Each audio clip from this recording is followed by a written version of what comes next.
Welcome to the Tolb Talks, Raw Talks podcast. Join me, your host, Jay Tolb, as I sit down with some amazing guests to have an unscripted conversation. Now, it may not always be politically correct, but it's definitely going to be raw. You ready? Let's get it. Okay, that's unnecessary. We're starting in 5, 4, Oh, we 3. started? Oh, we haven't started. Okay. All right. Welcome to Hey, the what's going on, episode everybody? of Tolb This Talks is Raw.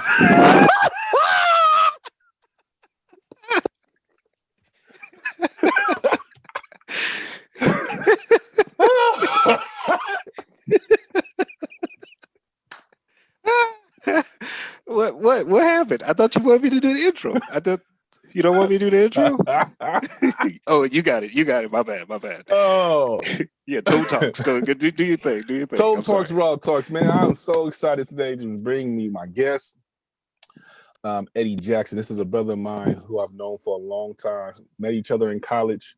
Real solid dude, real solid cat. Has so many different facets about himself that are so amazing. He's a wonderful person from the mind, body, and spirit. That's enough of me pumping you up. So, Mr. Eddie Jackson, I want you to just introduce yourself a little bit. Tell us about you. Yeah, it's your boy, Eddie J, Eddie Ray, from the Frisco Bay. Why do people always introduce themselves with, it's your boy? Like, no one knows you. No one knows you. I don't know why. Anyway, sorry, my brain. So, yeah, I'm from San Francisco. That's a great question. Because I do it all the time. Why do people it's your do boy. that? Yeah, you already know what it is. It's your boy, Lamont from Texas. It's like, why? No one knows you, sir. This is the first time you're not even on Ellen. Like, anyway, sorry.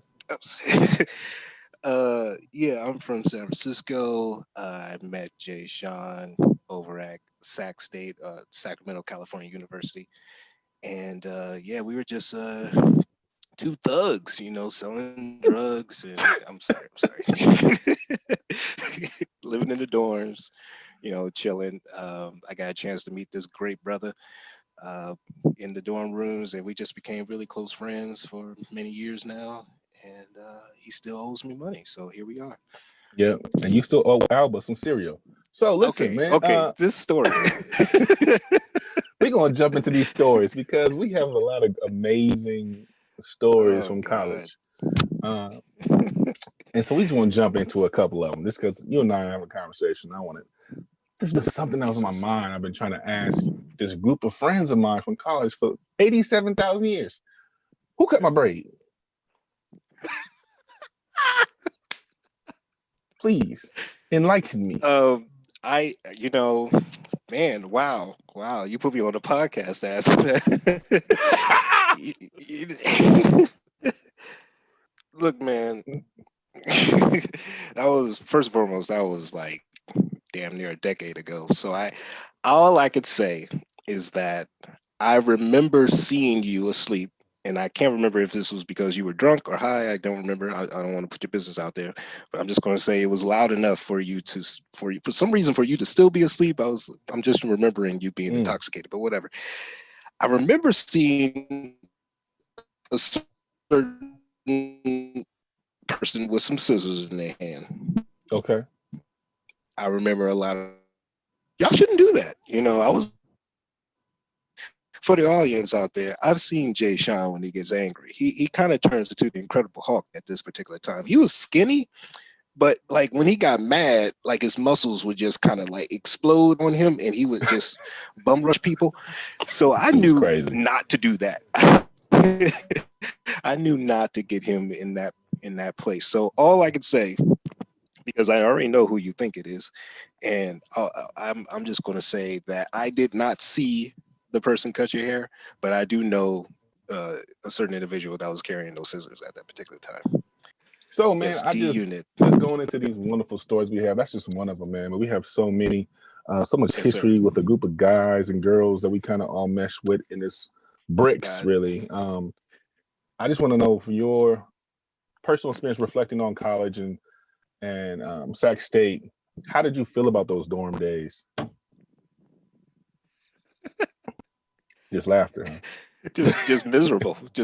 Now, it was a lot of good times. I met a lot of great people there. I got a chance to meet you, got a chance to meet, Marin, Black Mike, Ashley, Janelle, Alba, you know, all these niggas. And it was great because it was great because, this was the first time I really felt like I was part of a community in Draper Hall where we used to live. We used to call it D Unit because at that time G Unit was super popular, and yes, that was very creative on our part. Don't judge us, but yeah, we would we would just be hanging out in this dorm room, and I just remember every day. I can't remember if it was my speakers or if it was Marin's speakers because he was my roommate, and we would just blast music every single day, all day and we long. were all day long, even in the nighttime, just blasting R&B It's music. And it blast was music. always, Yeah. it was always funny how like certain white people would like walk by and they're like, "Oh, no, okay, well, wow, really loud," and they, That's "Oh, is that rap? Oh, right." But then anytime you play like R&B song, Five Heartbeats, anything, you get like a community of black folks just coming in like, "Yay, that's my shit!" So I had a lot of good times there. Had a lot of embarrassing times there. We're not going to talk about those stories, but yeah, I had a good time. I felt like I cultivated a lot of good relationships and yeah, learned definitely. that I'm a very good ping pong player. I found that out. Um, Also found out that I was a Actually, let's music stop there for a producer. second because one of the funniest things I think about this is so in the dorms back in the day, because now they don't think they have these. We had these like very community rooms. We had a Yes, pool table and we had a ping yes, pong table.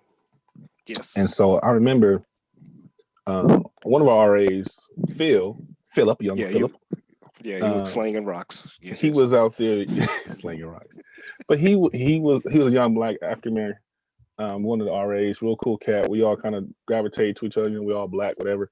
And so he was playing ping pong. And for me, that was one of the first times I saw a black person playing ping pong like that. I was like, "What is this dude doing?" Yeah, And he was just into it. yeah. He was Forrest Gumping it, sweating. He's not a small dude. He was kind of big dude, and he was sweating, running around that table, hitting ping pong. And we all just sat back like, "Oh, okay." And then this dude Eddie, well, let me jump in this. Let me see what he got here. Let me dabble in this ping pong. And this Literally. dude starts playing a little bit. First, he sucked, trash, totally. Uh, Totally, totally. by I want to say about the second or maybe third game, this dude just got it. And I was like, what the hell? What does this do? Like he just adjusted, adapted, and Forrest now Gump, he's like, baby. now he's Forrest Forrest Gump. Gump. And so they used to Yeah. have these ping pong battles. Two black dudes, ping pong battles. I think that was one of the only few people who even used it. Um, but it used to be these ping pong battles, and I just remember like this is the craziest thing to me. But it was amazing. It was Well, fun because we were allowed to like explore those type of things, explore new stuff about ourselves. exactly. And that was the great thing about going to college in general, because I came from, a community predominantly black, obviously, but also predominantly closed-minded at a lot of Hey man, things. rep your spot. Where you from, man? They don't even know where you Well, from. You hey, talking about hey, a spot? Frisco, Where is that baby, spot? Frisco, all up in Fillmore. I represent. You know what I'm saying? Pop my collar for E40, Mac Dre. Let me stop. Anyway, so yeah, I I grew up in a household that, if you ate sushi, you was considered bougie. Like hmm we only watched Tyler Perry. We didn't do much of anything outside of like the stereotypical norm. So anytime that I would talk to my mom about certain people that I met at the dorms, especially if they were white, she'd just be like, "Oh, you bougie now? Okay, you already see how you acting and all this."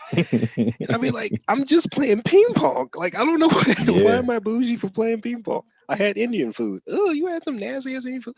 Anyway. So it was great to be able to not only meet certain people, but to also learn about different cultures, different religions, different hmm backgrounds. Learning a lot about, even though I wasn't in a fraternity, but learning about the fraternities, the black sororities. Um, just meeting a lot of different people that's outside of San Francisco was just a blessing. Uh, but it was also a blessing, I have to say, by far, to watch you try to play ping pong as well, because that shit was funny. I just this big brolic ass motherfucker just trying to hit the ball as stiff as possible while sagging his pants, his shorts actually, sagging his shorts, trying to pull up the shorts, hit the ball, His shorts all day. try to run out. It was just, I mean, man. Anyway, let me stop getting on you. But yeah, man, I enjoyed it. I enjoyed it. But you know, there was some bad times too. Before we talk about some of those bad times, I want to go back to something. You said, you know, learning about the fraternities, and you weren't in a fraternity, but I beg to differ. I do remember there was this one time you, myself, and my buddy Stefan, for one of our classes, we had a real good connection with this professor. Actually, she was really good, and she allowed us to do a lot of fun stuff outside of the college. And she was all about community building, and she was putting on a program or helping a program with one of the local junior high schools. And she came to us about putting on some kind of show. And she was like, "Oh yeah, maybe you guys can do like some step, like a step show." And so we were like, "Yeah, why not?" So here are these three guys. They're not in a fraternity at all. At all.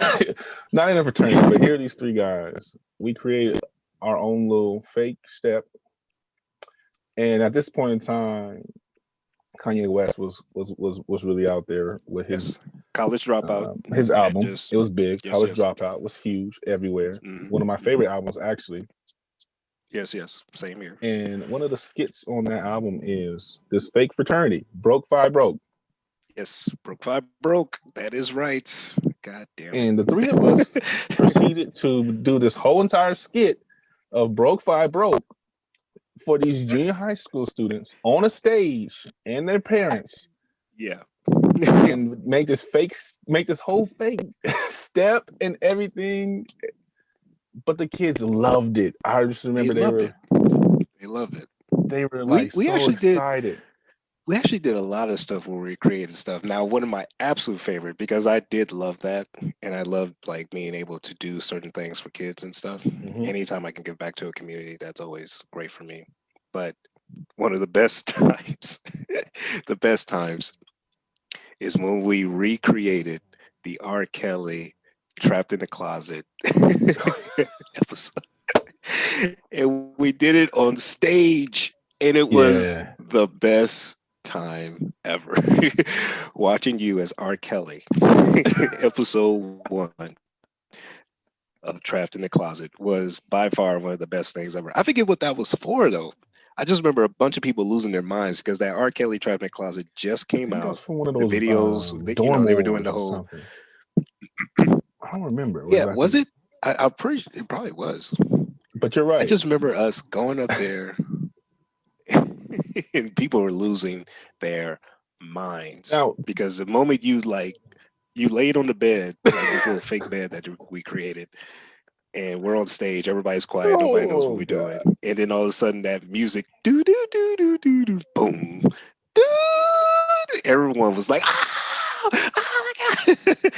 I was like, Jesus Christ. That is a prime example of how cancel culture does not exist right there. Oh, you know what's crazy? Think about that, because that would be way before before it had a title. Cancel culture was always a thing, but before it had a title and it became so like prominent in our community. Yeah. But that was still, people knew R. Kelly peed on 15-year-olds and all that then. And I'm saying that was during the time. Everybody, we all loved it. When Dave Chappelle was literally making fun of him on the Dave Chappelle show about peeing on people. Like everyone knew, and people were still like, "Hey, you know that boy can sing." So it was like you swept everything on the rug. Like, I know he peed on 15-years-olds, but you hear that voice? Did you hear that song? Did you hear that voice? He said he could believe he can fly. I believed him. I believe him. Yeah. I gotta. It's so interesting, man, when you talk about that and like bringing up cancel culture. You and I both have talked about this. You know, do you believe in cancel culture? Like, do you believe it actually like exists?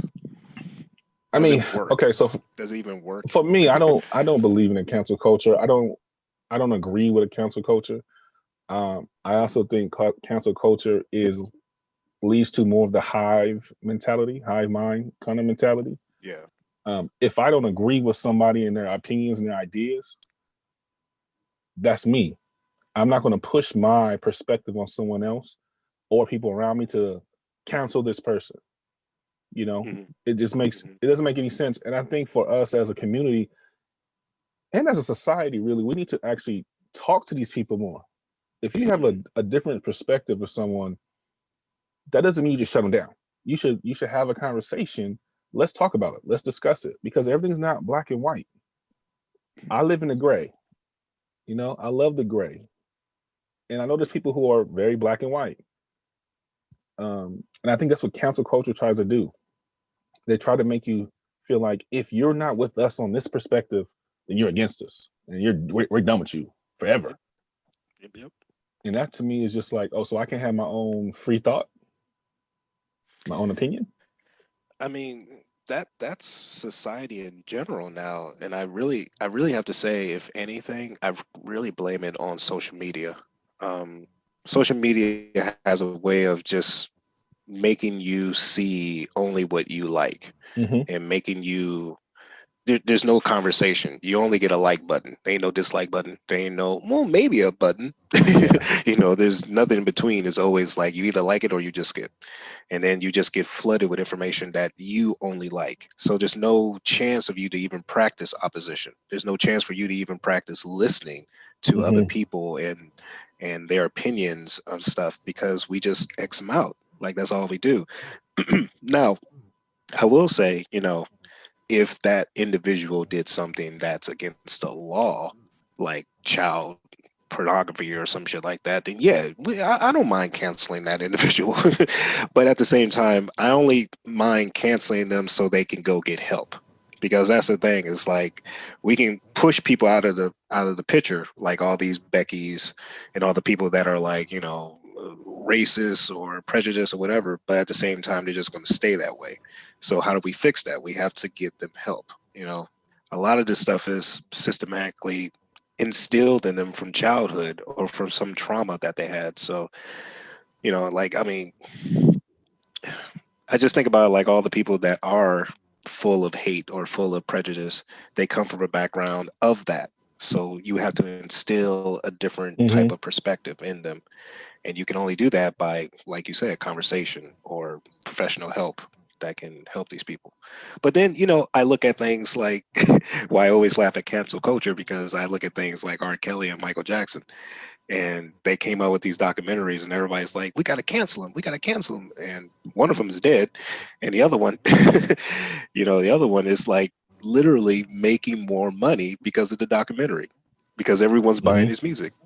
So I mean, I look at Tory Lanez, who just shot Megan the Stallion in the foot, and you got black men literally sitting up there saying, but what did she do though? It's like, gee, who, what?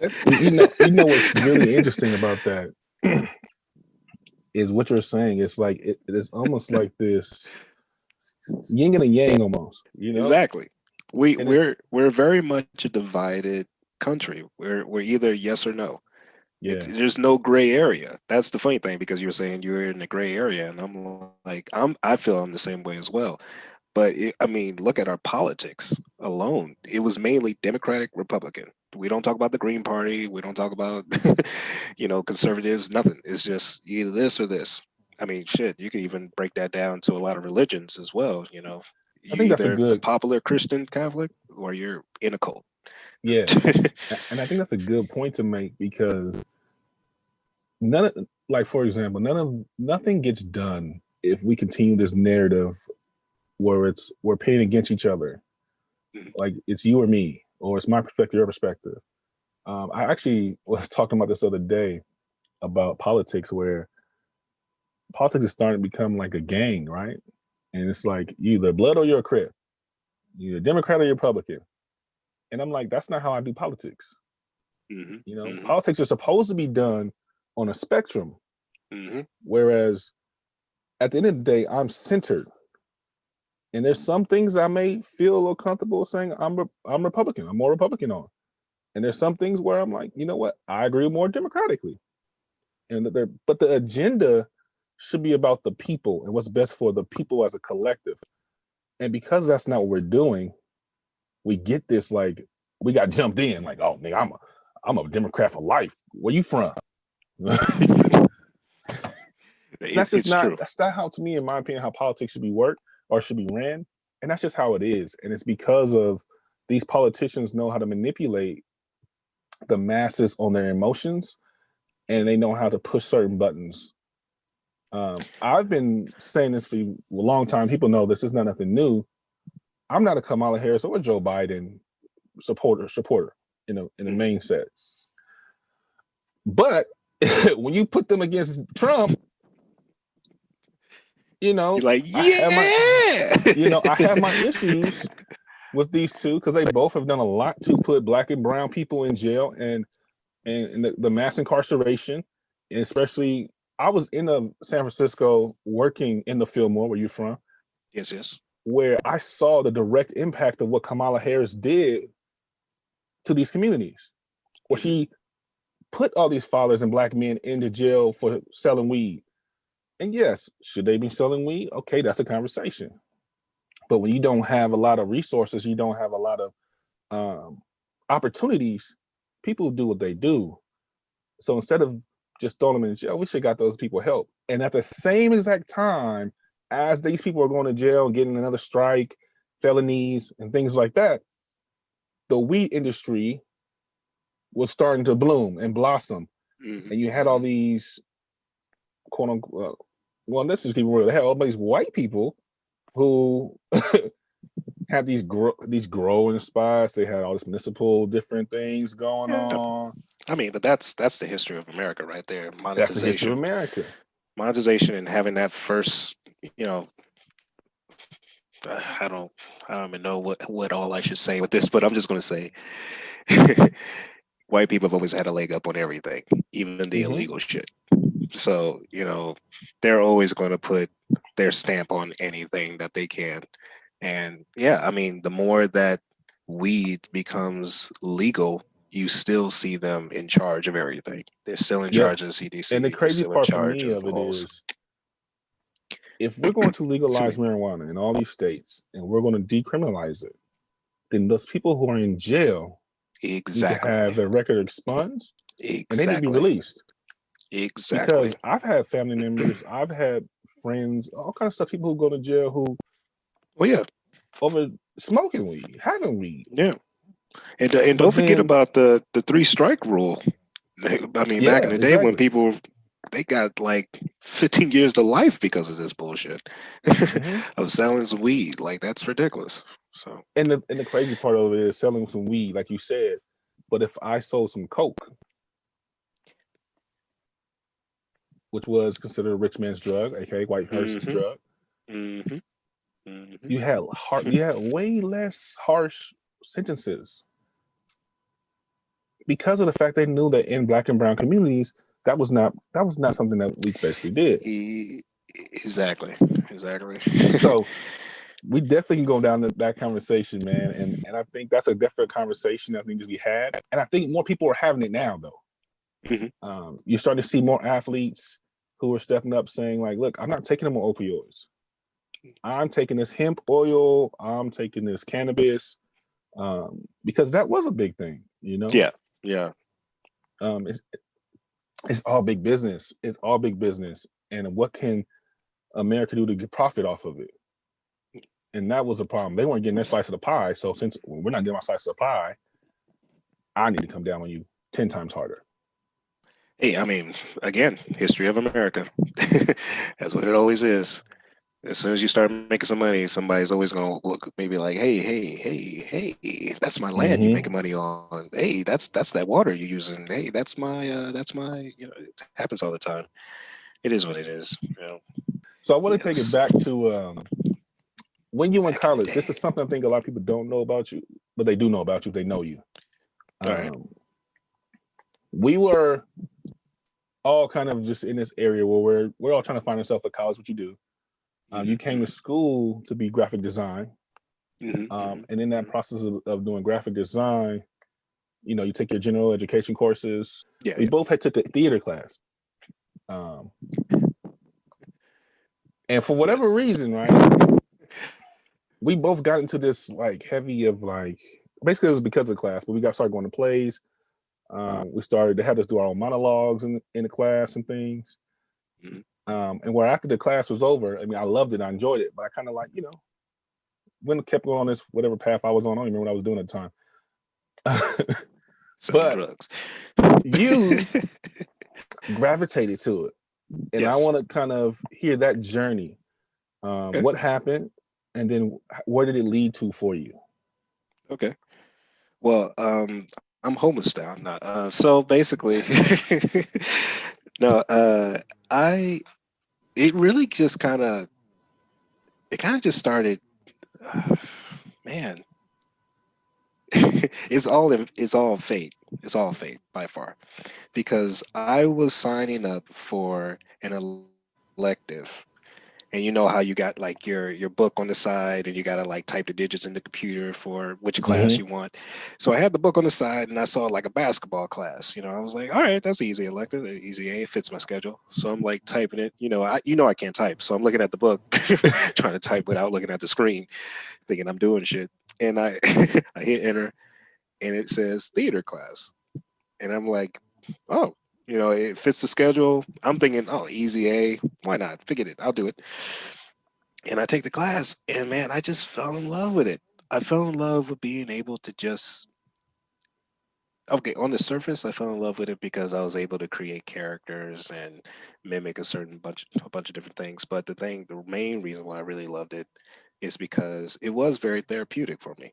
I come from a background where I was homeless until I was 10 years old, living in a car with my mom up in California, just moving around and about. And I was never really used to expressing myself whatsoever, especially expressing my feelings whatsoever. I came from a background where you had to be tough, hard, you don't show that stuff. So when I was able to be in this class, I was able to really connect with that and to connect with other people with their feelings. And you know, I kept hearing certain notes from people saying like, you are just way too powerful with your acting, because I had so much, I had so much in me. I was having like my Will Smith scenes in Fresh Prince of Bel-Air, like, why you don't love me no more, man? I was like just killing it for a while, but I didn't really know any technique or anything. I just knew how to just be in the moment. And that, That yeah, raw, that it was that gravity. raw.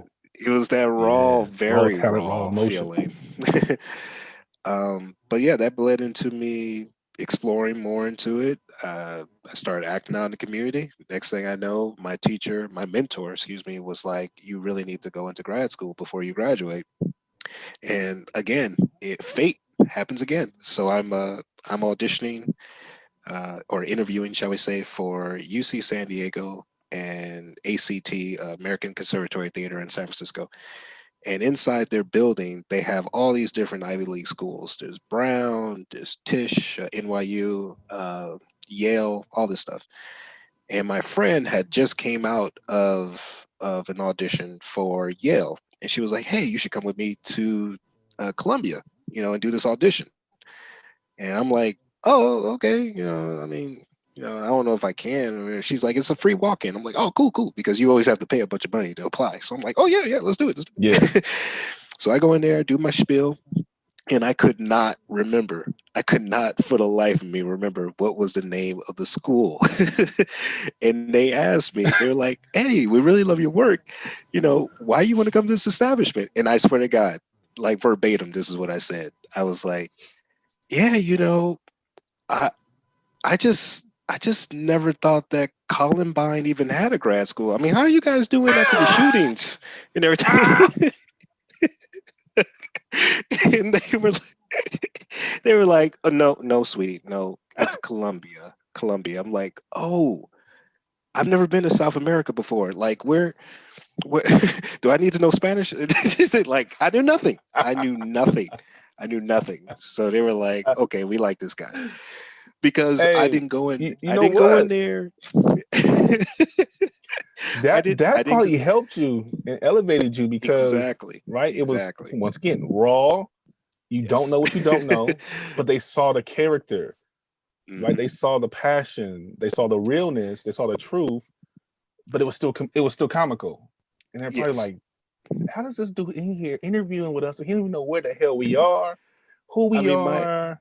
my teacher after that, uh, to make this long story short, I basically got into Columbia for the master's program, but my teacher told me the main reason why they took me was because I wasn't like everybody else. I wasn't there like, oh my God, I've always wanted to come to Columbia. This is my number one school. I love Obama, whatever. And they were like, you were honest. You were just real. And we loved that about you. And you didn't kiss our ass, So I got in, See? you know. Mm-hmm. But ever since then, I've just been, I graduated Columbia. I've been acting about in all in about the country. I've acted in Oregon, Washington, Utah, Chicago, North Carolina, South Carolina. I mean, even that, I've never even had a chance to travel before until I became an actor. I've been an actor, I've been a director. I'm trying actually right now to break into casting. Mm. I'm working with some casting people who are working on a TV show right now for ABC, Light Flex. Anyway, and yeah, I'm actually breaking into that now as well. But yeah, I'm just out here doing it. I took a long hiatus because my mother, she had cancer last year, so I had to stop everything to help her out with that.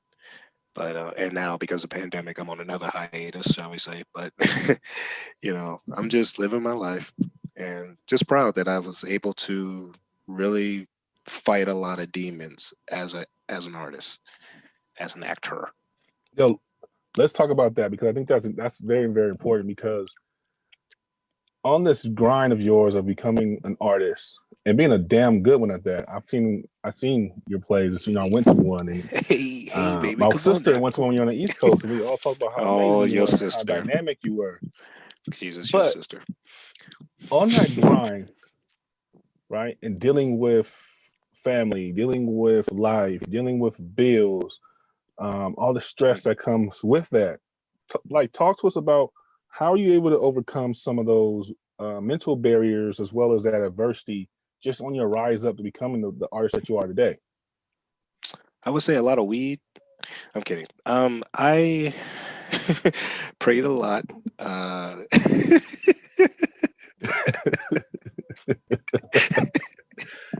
all right, Rastafarian. I just love you go from weed to Jesus just like that. Anyway, no, I definitely prayed a lot. Uh, it's hard, it's definitely hard being an actor, a thespian, an artist, because you don't get paid a lot for a lot of stuff that you do, but you love it so much. You just love entertaining people, and you love creating and telling stories. And I do. I love telling stories. I love being in front of a camera and on stage. Love it. But yeah, to survive, I had to take, you got to get those survival jobs, and you got to get multiple, especially if you're living out here in New York. I worked at shitty places just so I can keep going because I have the skills to get other jobs. It's just that you have to be available for these random auditions, because you'll have an audition set for 11 o'clock in the morning, but then you'll have another one set at 3 o'clock, or you'll get a random call from your manager that says, hey, we need you to come do this audition at 12 o'clock. And you just clocked in at work at 9. Like it's tricky. You have to have time management skills beyond anybody else. And yeah, you just have to be adaptable. But yeah, for the most part, you just keep pushing. You just keep working to the next job, the next contract. Some contracts last for like 3 months. Others contracts last for a year, maybe even longer. It just depends on what you get.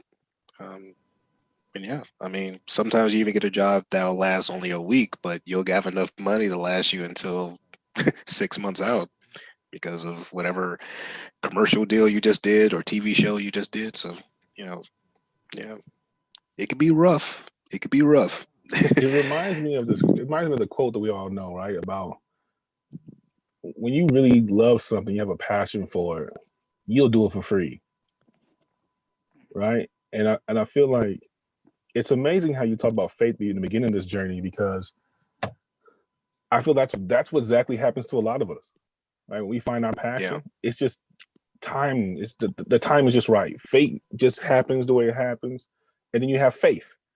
Right? You're just like, I enjoy this. I'm just going to kind of see this how this rides. Your passion grows, your love for it grows, and you just get immersed with that industry or that career or that what it is. So it doesn't even feel like work. Yeah. And so that's why for you, I think it's you're like, I can take these shitty jobs, but it's because you're doing what you really are passionate about. Exactly. And that's something I try and talk to my students about all the time. Is like, find your passion.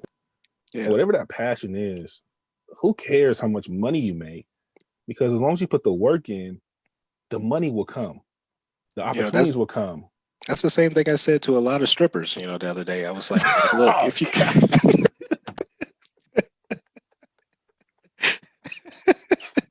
This dude right here, boy, I tell you. No, Exhibit A. This is how our conversations go. This is how our relationship. I'm sorry. This is probably how you got into Columbia, guys. I'm in a very silly mood today. I'm sorry. But yes, I agree. I love it. I completely agree. It's always about your passion. I mean, no matter what, money will be there if you are doing something that you're passionate about, no matter what. And yeah, sometimes you have to make sacrifices. But if the only thing that drives you is revenue, then you're probably doing the wrong thing in the first place. You got to do something that feeds your spirit, feeds your mind, feeds your soul, something that makes you feel like you're giving back in some kind of way. And if you can do that, then it doesn't matter how much you're making, But when you broke like I am sometimes, you kind of say, okay, I need to do something. Oh shit! I'm talking so much shit today. Man,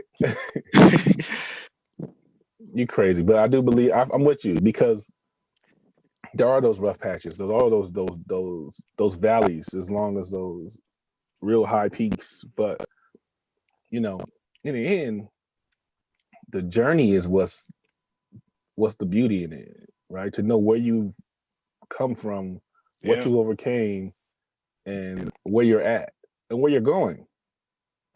It's a beautiful feeling. It's a beautiful blessing. But you're right. If I'm only looking for this revenue, this tool, because money's only a tool. It's not nothing. There's nothing else about money. It's a tool to get you what you may need. The currency. If you put too much value in currency and money, and that eats away at your spirit, or it spares your soul, because there's so much other stuff you can do that's for free that can pour into your soul. Me and you were broke together for a long time. That's what I keep. That man. Penny pitching. Oh, boy. Trying to figure out where the next meal's coming from. See, that's what I was talking about earlier when I said there was some bad times, because I don't know if the audience knows, but there was a time when we literally was like living off of top ramen only. Only. Top ramen and rice. That and fruit snacks. Yeah, and fruit snacks. Rice, exactly. That's it. And it wasn't that we had an option. That was like, that's all we can afford right now. But I think in those moments, though, that bond, right? It's like being in a foxhole with somebody, and like that bond of being just broke. I mean, like completely broke. Like going to your homegirl spot to wash clothes because you ain't got money to wash it. Oh, you being too honest? He's being too honest.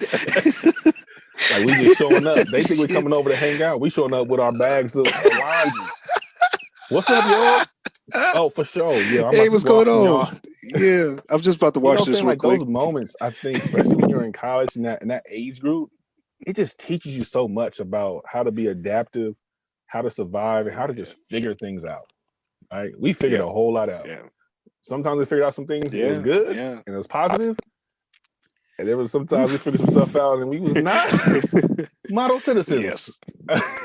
Oh, we're not talking about that tonight. No.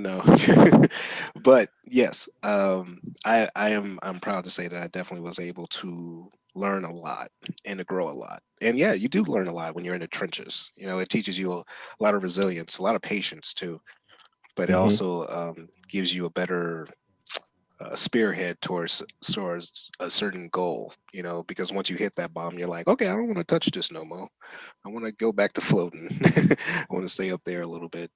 You know, Right. and I am proud to say I've had some good times with this brother in the trenches.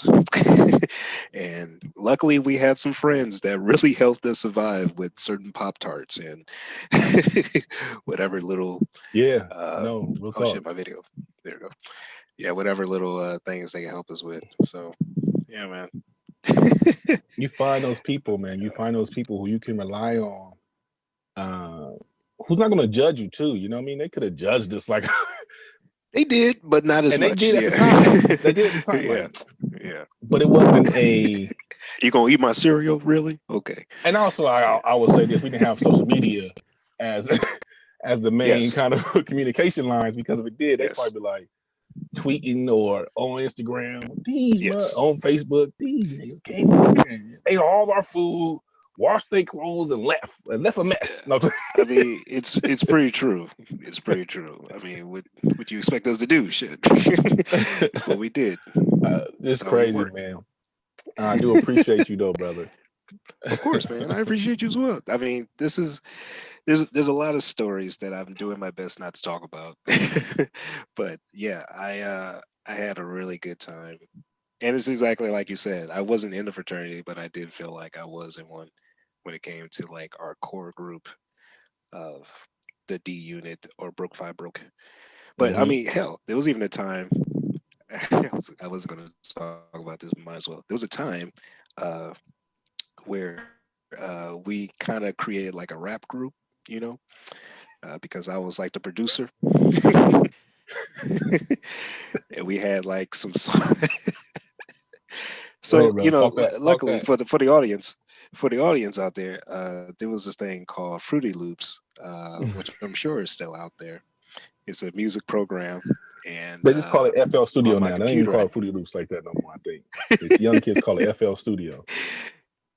I'm sure there's a lot of better apps out there for this type of stuff. But anyway, I version I had, but whatever. And I was making beats, and Phil, our RA, was rapping on them, and you was rapping on them, and we had Black not Black man Rodney Rodney, Angel Wings ROD. Angel Wings Shout jumped out on the to Rodney, verse. man. Hey, Stack. I'm hey Hayward. Rodney out there. I hope you're doing good. I will say though, the songs that I made back in those days would literally be a hit right now today. Absolutely. The way that rap music is going right now, Absolutely. Yeah, man, no, real talk. We were I ahead of our can't. time. No, matter of fact, let's talk about For, that. Let's talk about that. How do you feel about rap music or hip hop today? How do you feel it's going? come on, man. You know my answer to this. I'm more of a Talk about it. purist, Talk man, about it. of hip hop, man. I kind of, I mean, you know, I like. Talk I don't about want it, to call brother. it real hip hop. I don't want to disrespect this generation because I feel like that's what the generation above us did. But I feel like we need to get back to the essence where certain things matter. Right? Yeah, Certain things matter. like And while clarity. hip hop has always been an escape and a place to tell your story of our community, and that comes with everything. There's the good, there's the bad, there's the party scene, there's drugs, there's misogynistic stuff. But I gravitate to storytelling. I gravitate to lyrics. I Yes, gravitate towards the way you put your patterns together and how you yes, break down certain schemes. yes, Um, like take me on a journey, yes. you know. Storytelling is big for me. And I think that's huge. Yeah, it's right. That's huge for us, but that's not what the new scene is. And I can't even front. We had that back when we were young too. We had some of the like bubblegum rap, like mind you, in college, one of the dope, like number one song, I won't say dopest, but one of the number one songs that was out was In My White Tee or Shake Your Laffy Taffy. So like I came front and I used to be like, shake your laffy taffy. Who's Yeah, your we all laffy was. taffy? Like everybody We all was, right? was. But I that mean, that was like a piece of it. You still had exactly. like the real Exactly. deal lyricism on the radio. And Exactly. you can go find different genres on the actual radio. Right. And if not, we just burnt all of it. But Pretty much. Pretty much. There was a but certain now I feel like when I turn on the radio, I don't really listen to radio when I drive. But when I turn on the radio, I feel like I hear the same song by different artists. Um, I mean, but there there's are a some lot artists, of new artists that I mess with. I'm big on Griselda, big on Oh, Griselda, you know, yeah. Conway. Yeah, I love them. Of course, fucking Kendrick. Very big on D Smoke. Very, very big Oh on yeah, him. D Smoke, yes Yeah, he's sir. doing We it. talk about D Smoke all the time. But we're not 100% like lyrical, spiritual miracle warfare area anymore. We're like in R&B, singing about the club, singing about drugs, whatever. We're not, it's just not the feel anymore, like I mean, nowadays I don't even really listen to hip hop like that because ain't nobody really out there doing it for me. I'm big on R&B. Like I'm following, and luckily for Apple Music, you can just search away all day long and you'll find somebody. And I just found out today that Goody Mob just came out with a new album. Yes, it did. Yes, it did. Like the fuck? Like I was listening to Busta Rhymes and I just randomly scrolled down. I'm saying Busta Rhymes album. I'm liking that. But yeah, Goody Mob just popped up on my screen. I'm like, oh shit, they got a new album. It's crazy. So, but yeah, man, I don't know. The music it just ain't the feel. It ain't the feel. But R&B is killing it right now. I gotta say though, they are killing it. Yeah, there's a lot of good artists in terms of the R&B's.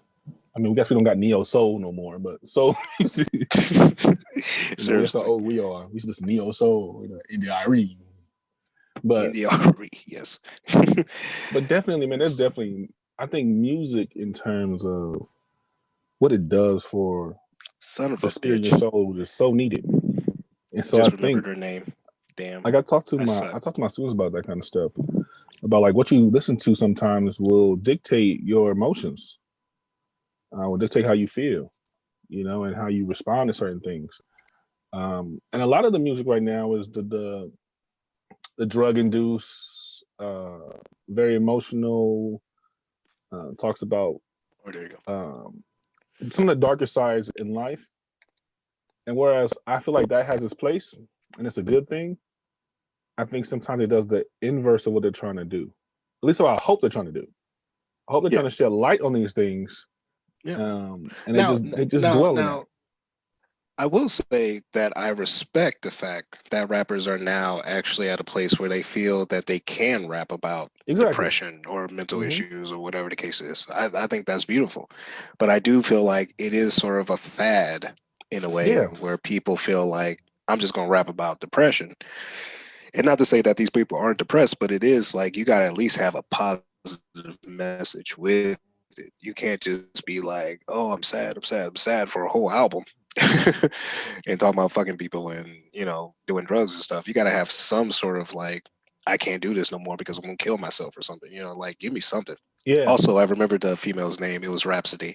Oh, I hate my life for forgetting her. Why you didn't say that? Know. Rhapsody's so hard. I know.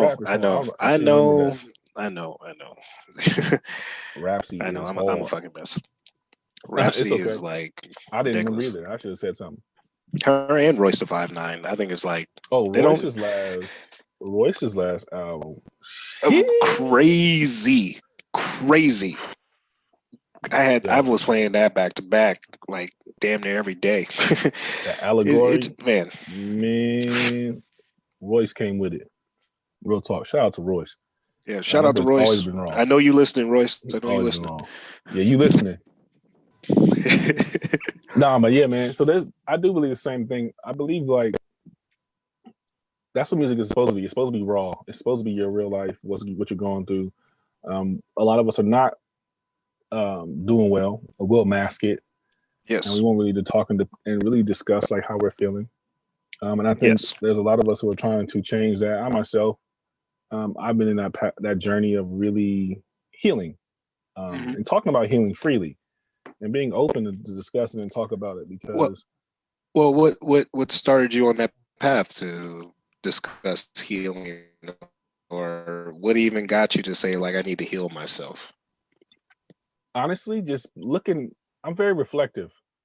Mhm. Um, and so just reflecting on everything, reflecting on what I can control and what I cannot control, and how that dictates how I make others feel.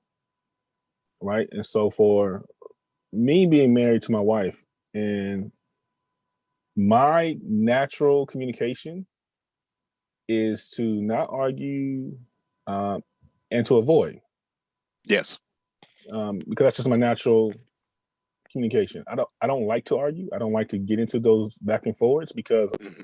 I have a short fuse, Hmm. right? And so my temper may make me, like in my past relationships, say something, do something that's not of my character. Like, bitch, Hmm. fuck you. Like, Exactly. you know what I'm saying? Exactly. Something like that. But luckily for me, I have a wife, who we've never had any explosive arguments. That's good. And she's patient with me. And I'm a lot to deal with. There's Yes. a lot that I have to unpack Jesus. about myself, and I had to realize Oof. it. Don't even get And me she started. and she and she's allowed me to see it, right? Because she's patient and she'll be like, okay, look, and she'll kind of break things down for me. And I'll break things down for her. And I realize, like, oh, this is why we work so well. Because one, you're not going to throw my flaws in my face and try and throw it back at me and do that whole you ain't shit type stuff. Um, but you will be able to have a conversation with me. Yeah. And you will be able you respect my boundaries, and you respect the fact that, you know what, there are some things I'm still growing and I didn't even see it. There's sometimes we look at ourselves in the mirror and we think we're like, oh, I'm just, this picture and this image of who I am. I'm always happy, and everybody's like, oh yeah, but deep inside you're hurting, Yeah. right? And then just going back and unpacking, why do I respond in certain ways? Why do I react certain ways? Why do I have this kind of need to feel this certain type of way about different things? And so that's what kind of started me on that journey of like, where'd that come from? Finding what is the Hmm. root of the problem and not the Hmm. response or the reaction, right? And so for me, Hmm. the reason why I was such an avoider in communication and arguments, right, is basically because of my child rearing, because of my household, my parents and my dad, who I love to death. He's a really good dude, but we didn't have a voice in my house, you know. Hmm. And because you have a suppressed voice, I'll be a louder voice when I'm outside my house. Hmm. Hmm. So I developed this character, this person to me, so I can go out and be that boisterous, big, loud, have fun type of person. Because in the house, sometimes I didn't have that. You know what I'm saying? Hmm. So No, it's I know really exactly what you're just, saying. That's like the epitome of me growing up. Um, just being in a household where you just felt like you couldn't be yourself. You couldn't really be open or big or anything. You kind of kept it all in.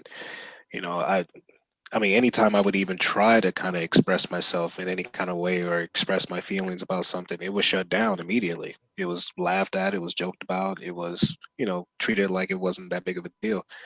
So I always had that mentality to just kind of keep everything in. And I'm the mm-hmm. same way with you. If ever I feel like I'm about to get in an argument with someone, I just shut down, walk away, leave it at that. But I'm right there with you. I just sometime during grad school, I really started to reflect on why do I do that? Why do I always stop and shut down? And why do I always kind of keep everything contained? It took a lot, and I'm still on that journey, Mm-hmm. still trying to figure out how to be more expressive and open with my feelings and my thoughts with other people who I might not know or trust. But it's the questioning it, it's the investigating and how to find a way to solve those issues, and to also love yourself in the middle of it Yeah, as well. that's key. It's very easy very easy to just keep pushing yourself down as you're questioning, trying to figure things out. So I think if you can still encourage yourself to know that you're on a journey, you're going to figure this out. I think that's key to, instead of like, shitting on yourself. So it's crazy you say that, because my mom was just talking about that not too long ago, about how a lot of people don't love themselves. They don't love the person they see, or they don't truly know themselves. And so because of that, they project different things to other people. yeah. We all know that person who seeks validation, seeks happiness in others, right? And that's honestly, that's kind of how I told my mom, like, that's kind of how I was younger, because I wasn't feeling like I was getting validated in my house. Exactly. I just found my validation on everything outside the house. Exactly. In sports, relationships, friendships. It was almost like, validate me. Like, I felt like, okay, I feel validated in this group setting over here, where I didn't feel it in the house. Facts plus tax. And so you have to go back and realize, and like check kind of, and a lot of people don't do this, but you need to go back and just kind of check, like, how much value am I putting into that, into these outside voices, into these outside people? Because what if they're all gone? Now what do I have? And I think that's kind of what I went through when football was over for me. Like I talked about this before with people, is just when football was over, it was really like a death. Because of the fact, like, this was my identity for years. This is who what made me, in my opinion at the time, because I wasn't doing the stuff that my family was doing, my cousins were doing, was not selling drugs and gangbanging. And everyone knew me as this quote unquote schoolboy because I went to school and did okay. And I played sports. Right? I wasn't like the greatest student, but that's schoolboy. Yeah. Oh, you smart. Oh, you a smart nigga, huh? Like like stuff like that. That's the kind of stuff I used to get, right? But then in those other settings within the school, you would get some of that kind of like, oh, praise a little bit, or you'll feel good about yourself. So it was always this weird duality of life where you're like, where do I belong? Yes. Where do I belong? Because on one side, I have my cousins, I have my people who I really looked up to, but they're all in the streets. And I watch cousins, and I watch friends, and I watch other family members die and go to jail. And I actually I had good parents who always steered me the right way. But as a young, impressionable kid, sometimes that's not your biggest person you're trying to get to please or whatever. That's not your biggest influence. Exactly. So I credit this to my brother all the time. My brother was in jail, and I was out with my cousins. We do stuff, and I was in the streets, man, a little bit. I was almost going that direction, and I went to go visit my brother in jail, and he looked me in my eye behind a glass and basically just told me, it was blew my mind, by the way. I hear what the fuck you doing out here. It's coming back to me. Let one more thing come back to me that you're out here trying to run around and act like you a thug, and I'm gonna fuck you up when I get out. Mind you, this is my older brother. I love this man. He's 11 years older than me. At the time I was like 15, 14, 15. And I was just like, fuck, oh shit. I was like, all right, well, he's like, you're good at sports. Do that. You don't want to be here where I'm at. Exactly. Like, you don't want to be behind this. No man should be here. And the shit you keep doing, if you keep doing it, you're gonna be here. Yeah, man. It's interesting because especially in the Black community, all we ever do is try to find our identity. Yeah. All we ever do is try to figure out who we are in this world, not only as a man or a woman, but as a Black man, as a Black woman. Because not only do we have to figure out who we are in our own community, we have to figure out who we are to people in the white community, in the Asian community, Mexican community. We deal with all those stereotypes all the time. Is one of the all the time. beautiful things.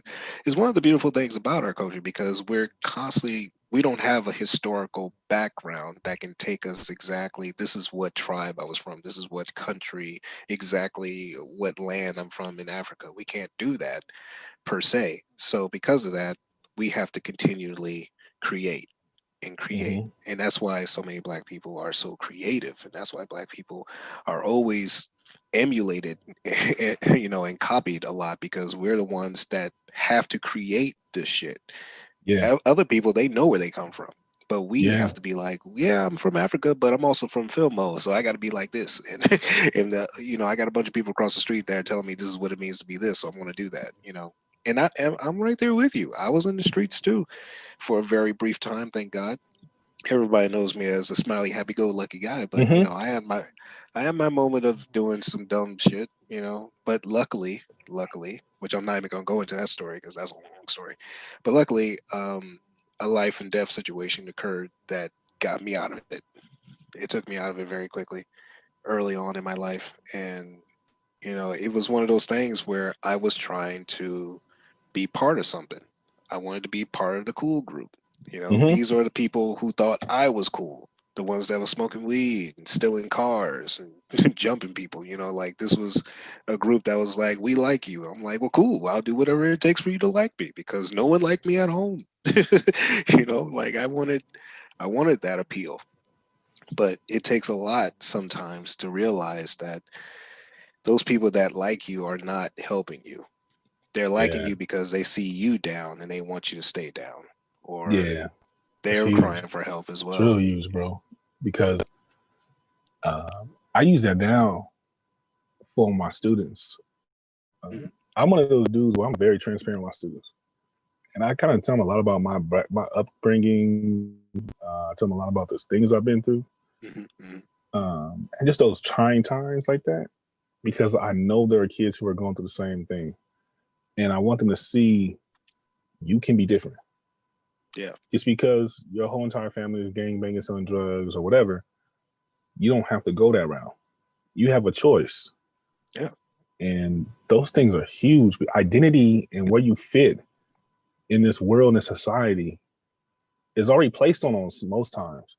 Mhm. Um, and it takes a lot to want to break the mold because it's not easy, and people are going to talk about you.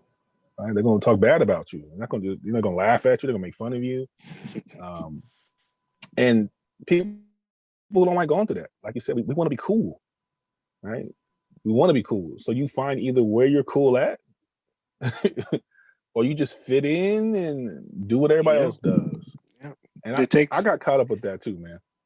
It's easy to. It's easy to because we all want to be liked, like you said earlier today. We all want to feel. We're part of the system. We're part of the group. No one wants to feel like they're outside of the box. It takes a certain type of character to be like, I don't need to be inside the box. And that's what takes a lot of strength. And if a lot of people can realize that if you don't fit the mold, it's okay. That's actually sometimes better for you. And that's probably why a lot of people will gravitate towards you if you are not trying to be like everybody else. You know, Hmm. originality is it just it's instilled in us. All you have to do is just take it on. You don't have to follow certain people just because they're clicky or because these guys seem like the cool guys. Sometimes the people who are not the cool guys are the ones that's about to run the country. Yes, So yes. No, and it's funny you say that because I what is this quote? It was Daylight, by the way. Daylight, Daylight. I battle love me some rap, Daylight. battle Yeah, rap. If people don't know, battle rap Daylight. Yeah, Daylight. From LA, Compton to be specific. yes sir. Daylight was talking about just this whole societal views and construct, and really how you break that mold, and Hmm. how he growing up, right, was that weird kid that people like, oh, he's weird, but he had to do certain things to fit in because he wanted to be cool. And then he broke away from that and he lost a lot of people. Yep. You lose a lot of friends because you're doing something that's so opposite of what they can do, they don't feel you have anything in common anymore. Yes, right? sir. And then some of them Yes, are insecurity because now it's like, how dare you do something that's making me look bad in their opinion, right? To be different is a blessing, and it is, if you can be 100% true to yourself and know who you are, regardless of the noise around you, you're going to go far. Yep. Those are the people who, like you say, run the world. Those are the entrepreneurs. Those are the creatives. Those are the ones who change the way we even look at society and life and the culture. Mm-hmm. Think about Andre 3000. Who's that? No, I'm kidding. I'm kidding. Think about Andre 3000, how his fashion and everything, and what he did, and how his style. And when they first came in as young rappers, they looked at like, oh, y'all just South. Y'all just from the South. Stay true to yourself, man. I look at people like that. I look at people like Missy Elliott. I look at even Little Uzi Vert. Like, I look at people that come out. I mean, you even got Cardi B, you know, from a stripper to what she is now. You know, it just takes a certain type of character. And sometimes that character, you have to just be your own self.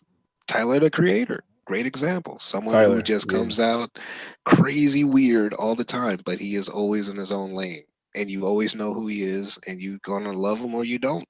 You know, but you gotta respect him at the end of the day. And he's fine with that. That's the other piece of it. That's security. That's so much power in that. So much power to say, I'm not going to fit your box. I'm not going to fit your label. I'm going to be my own thing, and I'm going to tell you what that label is, and you're still going to try and guess at what it is, and you're not going to get it because I'm just going to keep being the creative, original self. You know, so I digress. I digress. Yes, sir.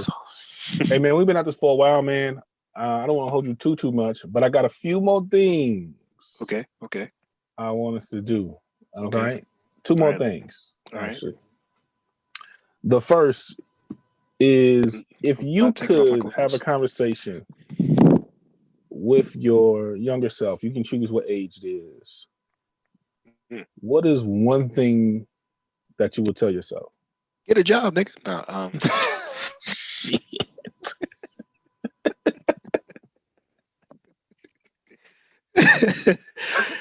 What would I tell my younger self? It ain't gonna get no bigger. No, let's see. I honestly would tell myself it's okay. I would first say it's okay. I grew up with a very, like, you wouldn't know it, but this is one of the reasons why I look off a lot. I grew up with a speech impediment. And for me to concentrate my words, I have to not look at people sometimes so I can concentrate on the word. And growing up being a homeless kid as well, you know, you're getting called the stinky kid, you're getting called all this shit, right? And with a speech impediment, it was very difficult for me to ever feel like I was part of any mold or any group or anything. Mm-hmm. So I would just tell myself, first and foremost, it's okay. Flat out, just, it's okay. Second thing I would say, just keep striving towards what you want. Do not let anybody stop you from doing what you want. Because early on in my life, there was a lot of things I wanted to do. And I was very much discouraged by friends and family members because either, you know, that's gay, don't do this, or that's silly, don't do that. You know, all this hateful talk about wanting to be a dancer or wanting to, you know, be a teacher of some sort, whatever the case is. It was always kind of shot down unless it was like, I want to be a doctor. That was the only time they were like, yeah, do that, make some money. But I would tell myself to not be discouraged and to love yourself. It took a long time for me to really be able to look in the mirror and say, okay, I like what I see, you know. Agreed. And I would definitely have to tell myself to just, you love yourself. You are not ugly. You are not hurt. As one little girl told me when I was in elementary. That bitch. Anyway, but yeah, I see you again, Susan. Yeah, man. I just follow your dreams, man. Seriously, don't be discouraged by anybody. That would be my biggest thing. Yeah. Awesome, man. That's a beautiful message. I got one more thing for you because I've been better- reading this All right. the whole time we've been here on Okay. this Zoom call. I've been reading this. I just want to know what it means to you because I love this. Yep. All right. There's a quote on the side of you that says, "To bring grace to the earth, strive to make your own life peaceful." I've been looking at this for a while. I love this quote. What does I didn't that even know I mean to had you? this. That's crazy. I didn't even What know does that mean to you? I mean, this is new. When did that get there?